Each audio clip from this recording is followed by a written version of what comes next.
ድምጽሽን ግን ከፍ አድርጊው እሺ ኤርፎን ነው የምትጠቀሚው አሁን እንደኔ እሺ እኔ ባለትዳር ነኝና አሁን ስደት ላይ ነው ያለሁት እሺ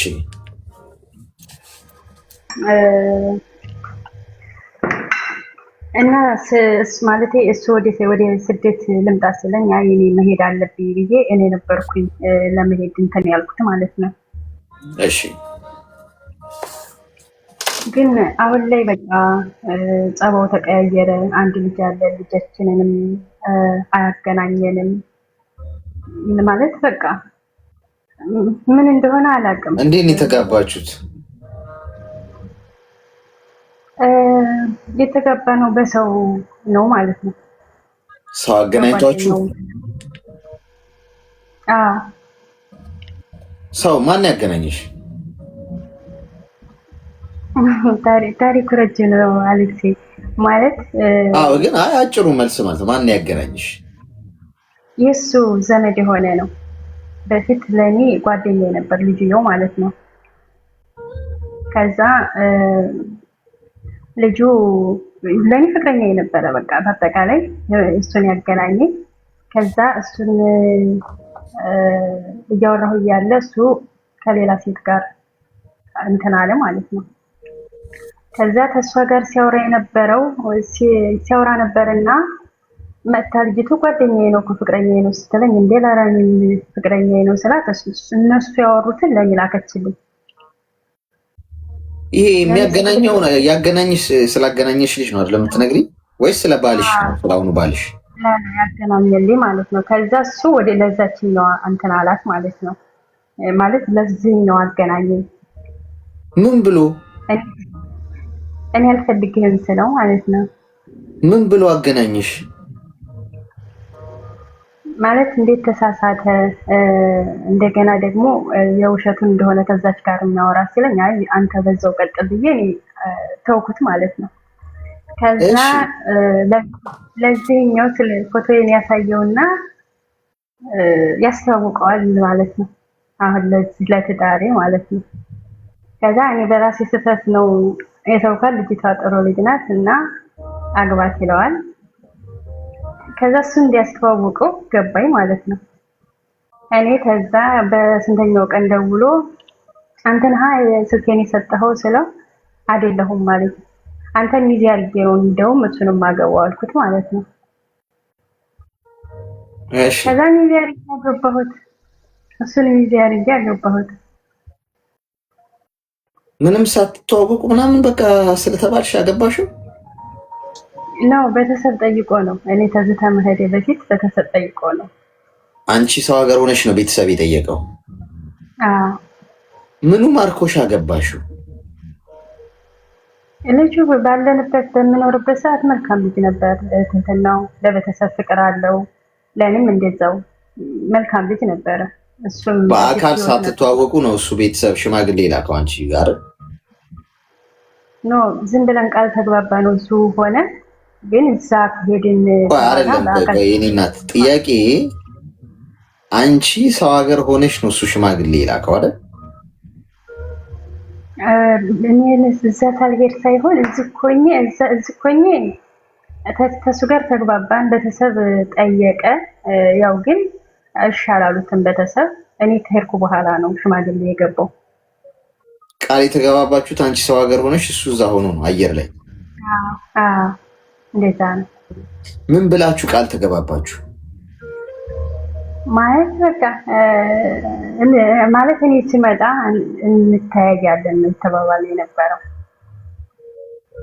ከዛ ሄድኩኝ።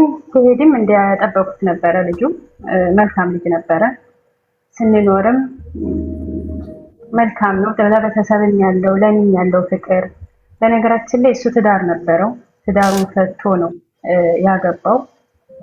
ከዛ የእሱን ትዳሩን ሲፈታ ቤት ነበረው። ቤቱን የእሷን ድርሻ እኔ ነበርኩ የከፈልኩት፣ የሚስቱን ድርሻ ማለት ነው። እሺ። ከዛ ግን ስሙን በሱ ስም ነው ያደረገው። የምኑን ድርሻ ነው የከፈልሽው አንቺ? የቤቱን። የቤትን ድርሻ ማለት እሱ ትዳር ነበረው ይያለው። ከዛ የእሷን ድርሻ ሲካፈሉ እኔ ድርሻውን እኔ ከፈልኩኝ። ቤቱን ለማስቀረት ወደ እሱ ቀረ ማለት ነው ወደኛ። ግን ስሙን በሁለታችን አይደለም የነበረው። ምን ያህል ከፈልሽ? 250 ሺህ። እሺ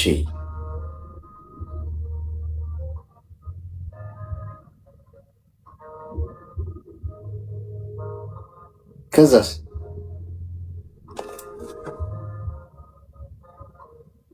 ሄሎ አለው። እኔ ተርፍ ያለው ወይስ ተፈትፈጭ ያለው? ጋይስ ምንድነው? ኔትወርኪ ነው? ሄሎ ነርሶች ወደቀች። ይሄ በጣም ፊንት የሚያሰራ ጉዳይ ነው ጋይስ፣ ቀላል ጉዳይ አይደለም። እኔ በቃ አንድ ሴት እንኳን ምድር ላይ የሆነ ጡረታ የምትጦረኝ ትጥፋ። ምን መርገምትን የተረገምኩት ጓድ እንዴ! ወንዱ እንዳለ ቤት ድርሻውን ለሚከፍልለት አለ ቤት የሚያስቀርለት ምናምን። እኔ ምን እያስነካችኋቸው ነው? እንደው በፈጣሪ እንደው የምታስነኳቸውን ንገሩኝ። ቅጠላቅጠልም ይሁን የሆነ ጭሳጭስም ይሁን አረ ንገሩኝ። እንደው የመጨረሻው ዘመን ሳያልፍ ያው አረጀው እንዲህ ልደሳ ከብር በየጊዜው አረጀው። አሁን ነገሮች እያበቁ ነው። እንደው ባለቀ ሰዓት እንኳን ይሳካልኝ። ላኪ እስቲ ድጋሚ ፕሮፋይሏ ምን አይነት ነበር ጋይስ? እሺ ከመጣሽ ድጋሚ ጉዳዩን ሙሉውን ለመስማት እንሞክራለን። እንደው ምን አይነት ማታችሁ። ሄሎ እንዴት ነው? ሰላም ነው? እግዚአብሔር ይመስገን። እንኳን ደህና መጣሽ።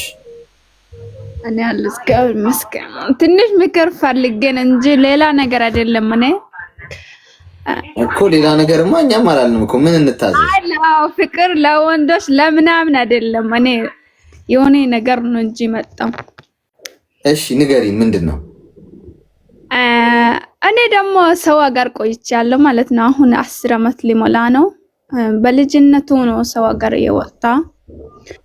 በቃ ሁልጊዜ ቤተሰቦች ለውጣለሁ ብዬ ቤተሰቦች አስተካክላለሁ ብዬ በቃ ሀሳቡ በቃ ሁልጊዜ ቤተሰቦች ነው። ለራሴ ሰራለሁ ብዬ ሲያስብ በቃ ሁልጊዜ ቤተሰቦች ደግፋለሁ ብዬ በቃ አሁን 8 ዓመት ቤሩት ሰራ። 8 ዓመት ቤሩት ሰርቼ አገሬ ገባውና አገሬ አንድ ራሱ እረፍት ሳልጨርሽ 2 ሳምንት 3 ሳምንት ቆይቼ ቶሎ ፓስፖርት መጣ። የዱባይ ሴትያ መረጠችና ከዛ መጣ። አሁን ዱባይ የመጣ ፈጣሪ ተመስገን 1 ዓመት ሊሞላ ነው ማለት ነው። በቃ እንዲህ የሆንኩንን ሁልጊዜ በቃ ቤተሰቦች እያሰብኩንን ወንድሞቹም ደቡብ አፍሪካ አወጣለሁ ብዬ ቤተሰቦችም ለውጣለሁ ብዬ ሁልጊዜ በቃ ራሴ አረጋለሁ ስላልቃል በቃ አይምሮ ከቤተሰቦች ጋር ሁልጊዜ ደግፋለሁ ብዬ አሁን በቃ መጨረሻ ላይ 10 ዓመት ሞላ። ሁልጊዜ በቃ ቤተሰቦች ነው ብዬ በቃ ለራሴ አንድ ነገር አልሰራም። ለምን እንደሆነ ብቻ አላውቅም። ሁልጊዜ ደግሞ ለፈጣሪም ቸርች የሆነ ነገር ሲፈጠር ለቸርቹም ሰጣለሁ። በቃ ፈጣሪም ለብዙ ነገር አርግቷል፣ ብዙ በጎ ሰርቷል። ለሱም ስጦታ ሰጣለሁ ሁልጊዜ በቃ ራሴ አስቀምጣለሁ ስላልቀን ምን እንደሆነ በቃ አውጭና ለቤተሰቦች አርጊ፣ የቸገረ ሰው ደግፊ ምን አይምሮ ላይ ይገባል ማለት ነው። ብዙ ጊዜ በቃ በእኔ በልጅነቱ ጀምዬ እግዚአብሔር ምስክሬ ወንዶች ያዝቼ አያውቁም። ወንዶች ጋር አያወራም። በቃ ዝም ብሎ የሚመጣ ወንዶች ከአይምሮ ላይ ነው ማወጣ። እኔ ስራ ሰው ስለሆንኩኝ ቤተሰቦች ሊለውጥ ነው ወጣ፣ ራሴ ሊቀይር ነው ወጣ ብዬ ሁልጊዜ ጸሎት አድርጌ ራሴ እሰራለሁ። እየሰርኩንን በቃ ለራሴ እስካሁን ድረስ ድሮ ብር አካውንት ላይ ነበረ። ከዛም በኋላ አካውንት ላይ ይሄ ብር ያለ ወንድሞች ለምን ደቡብ አፍሪካ አወጣም ብዬ አወጣውና በቃ ይሄ ወንድሙም ደቡብ አፍሪካ ወጣ። ብዙ ነገር አድርጎ በቤተሰቦች ደግፉ። አሁን እኔ 10 ዓመት ሊሞላ ነው ሰው ሀገር ለራሴ ምንም ነገር አልሰራም። ምን ምክር ነው የምትሰጣ? እንዲህ አይነት ነገር በቃ አንተ ምክር ልሰጥ ነው መጣ። እኔ በቃ ብዙ ጊዜ በቃ ሁሉ ጊዜ ለቤተሰቦች ብዬ ቤተሰቦችም ተመስገን ለውጥ ያለው እራስም በቃ እኔ ሁሉ ነገር ገና ነው፣ ሁሉ ነገር ለበጎ ነው ብዬ ዝም ብዬ ሰው ቤት እየሰርኩኝ ነው። አሁን 10 ዓመት ሊሞላ ነው ሰው ሀገር ማለት ነው። ምን ምክር ነው የምትሰጣ? ምንም በአካውንትሽ ምንም የለም? ሴቭ አላረግሽም? ምንም ነገር በአካውንትሽ ሴቭ አላደረግሽም? ነበረ አሁን ዱባይ የመጣ ሁሉም ብዙ ብር ነበረ። አሁን በቃ ብዙ ብር ነበረ ድሮ። አሁን ደግሞ እኔ አካውንት ላይ 1 ብር ራሱ የለም፣ ባዶ ነው። ቦታ ብቻ ገዝቼ ያለው። ምን ያህል ጊዜ ነው ቆየው ያልሽኝ በስደት? አሁን 10 ዓመት ሊሞላ ነው ዱባይ። እድሜሽ ስንት ነው? 27 25 ነው አሁን። ምንድነው 27 25 ምንድነው? 25 ነው። ለምን 27 ያልሽው? አይ ተሳስቼ ነው። አማርኛ እኮ እኔ አማርኛ ብዙ አያውቁም። ችግር የለውም። እስኪ ሚውት አድርጊና አዳምጪ።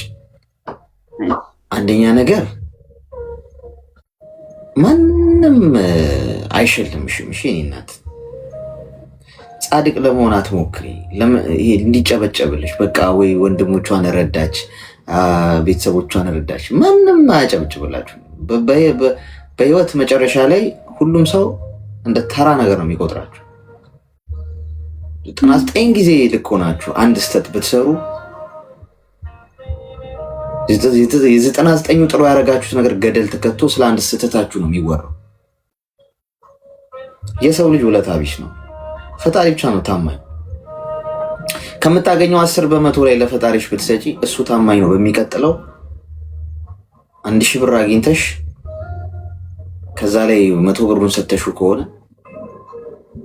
በሚቀጥለው 10,000 ብር አርጎ ይሰጥሻል። ገብቶሻል?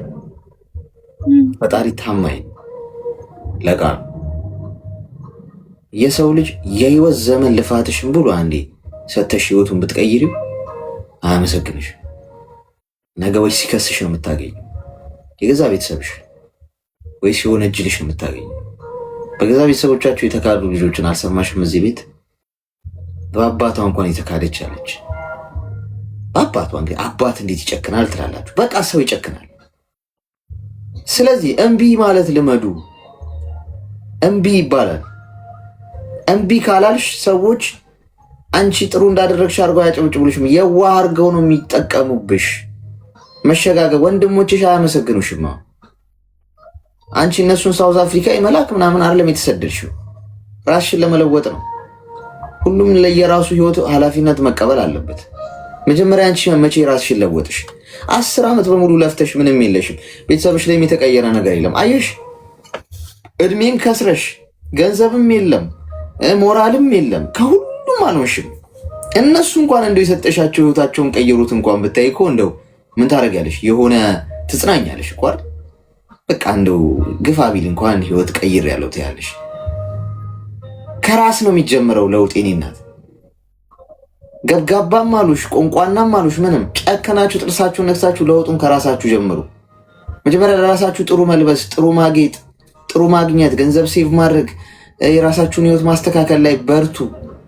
ራሳችሁን ማቆምና የራሳችሁን ህይወት መቀየር ማለት ከቤተሰቦቻችሁ ላይ አንድ ጥገኛ ሰው መቀነስ ማለት ነው። ትልቅ ውለታ እኮ። አሁን አንቺ ብትታመሚ ሀገር ቤት ገቢ ቤተሰቦችሽ እጅ ላይ ነው የምትወድቂው። ወይ ተበድረው ያሳክሙሻል፣ ወይ ችግር ውስጥ ይገባሉ፣ ይጨነቃሉ። አየሽ፣ ለፍተሽም ራስሽን እንኳን አላዳንሽ። ግን ራስሽን ከመቀየር ብትጀምሪ ኖሮስ 10 ዓመት ሙሉ በቃ ወጥረሽ ገንዘብሽን ሴቭ አድርገሽ ንግድ ከፍተሽ ምናምን የሆነ ንብረት አፍርተሽ ምናምን በደንብ ቢሆን አሁን ዛሬ ለቤተሰቦችሽ ለማድረግ ብትነሺ አቅመዋለሽ። አየሽ፣ አትሰናከይም። ቀብር ብለሽ ታግዣቸዋለሽ። ከራሴ ስላልጀመርሽ አንቺም ወደቅሽ፣ እነሱንም ይዘሽ ወደቅሽ። የለፋሹ ልፋት ሁሉ መና ቀረማል። ስለዚህ በጭፍን አለ መራመድ ያለባችሁ። 10 ጊዜ ለክታችሁ ቁረጡ። አሁን እዚህ ውስጥ የምትሰሙኝ ያላችሁ ለወንድሜ እንደዚህ ግዢለት፣ መኪና ግዢለት፣ ሰርቶ ይከፍላል ምናምን እንዳገዢ ማን ነው እሱ? ታሞ ከተኛ ለማታውቁትን ባዳ ትደርሳላችሁ፣ ችግር የለው።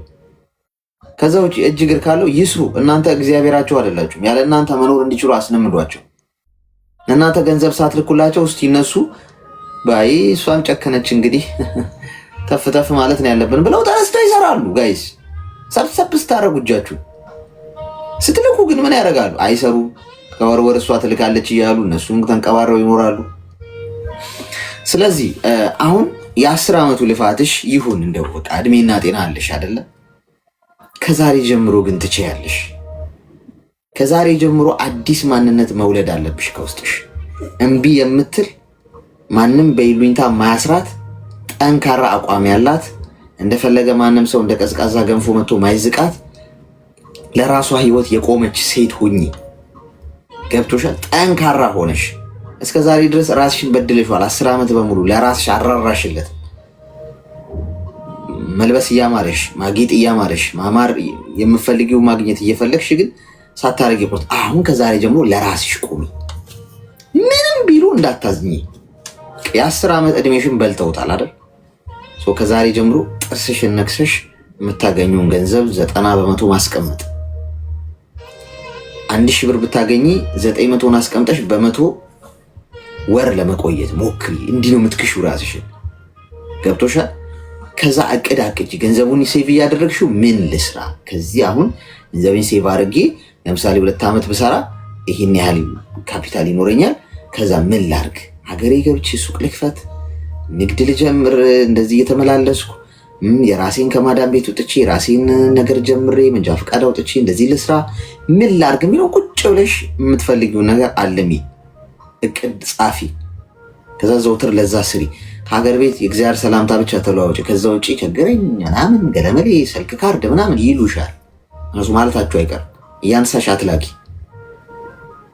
ብር ጠይቂያቸው እንዳይጠይቁሽ የምትፈልጊ ከሆነ ከዛሬ ጀምሮ አንድ ቻሌንጅ ልስጣችሁ። እንደው እንዳይጠይቃችሁ ከፈልጋችሁ ቀላል ሜትድ እናንተ ጠይቋቸው። እዚህ እኮ የሆነ ደሞዝ እስኪደርስ ድረስ ይቆያል ብለውኝ የሚያሰሩኝ ሰዎች እስቲ የሆነ ነገር ቸግሮ የነበረ እንትን በቃ ሴቶች ብዙ ነገር ያስፈልጋቸዋል፣ ፐርሰናል ነገር አይደል? ለዚህ በቃ ወር መድረስ ስላልቻልኩኝ እስቲ ተበድራችሁ ላኩልኝና እንትን እላለሁ፣ ደሞዝ ሲደርስ እልካለሁ። የሉም ኦንላይኑ ላይ አይገቡ። ከዛ በኋላ ኦንላይን ከገቡ ግደይኝ፣ ኦንላይኑ ላይ ከገቡ ማለት ነው። ከዛ ልክ ሌላ ቀን ደግሞ እንዴት ነሽ ምናምን ሲሉሽ ብሩን አገኛችሁልኝ አያወሩሽም ሙላ።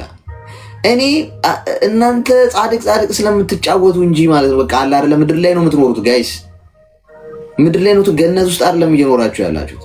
ምድር ላይ ሰው ልጅ አያዝንላችሁም ለራሳችሁ እናንተ ካላዘናችሁ በስተቀር። ኑ ሲላችሁ መሄድ፣ ሂዱ ሲላችሁ መምጣት። እንዴ እምቢ ማለት የሚባል ነገር እኮ አለ የኔ እናት። እንዴ እምቢ የሚባል ፓርት መኖር አለበት በህይወታችሁ ውስጥ ሁሉ። እሺ፣ ስለዚህ እንደዚህ ያርግሽ። እሺ አሌክስ፣ በጣም አመሰግናለሁ ከልቤ። ፈጣሪ አምላክ አንተ የሚጠብቅ በጣም ነው የሚወደ፣ በጣም ነው የሚያከብር። የኔ ወንድም ኖርልን። አሚን። የኔ እናት አይዞሽ፣ በርቺ። እሺ። ወይ ጉድ! እንደው የወርቅ እንቁላል እንደምትጥል ዶሮ